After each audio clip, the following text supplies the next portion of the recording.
İtalyan mətbəxinə aid olan lazanya bişirdim. Bunun üçün soğan, sarımsağı və markovu qovurub, çəkilmiş ət əlavə etdim.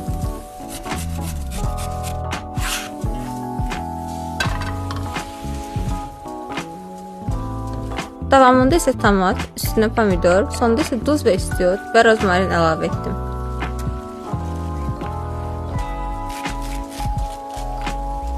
Bundan sonra yağ ilə unu iyi çıxana qədər qovurub, üstünə süd əlavə etdim. Sosu göstərilən kıvama gətirib, ocaqdan götürdüm. Sobada bişirəcəyim qaba ilk olaraq sosu əlavə edib, lazanyanın xəmirini düzdüm. Sonra qat-qat içlik və sosu əlavə edərək 4 qat edib, üstünə sosu yayıb, pendir əlavə etdim.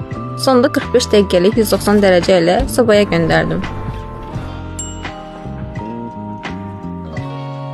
Nəticəsinə gəldikdə isə Əladır.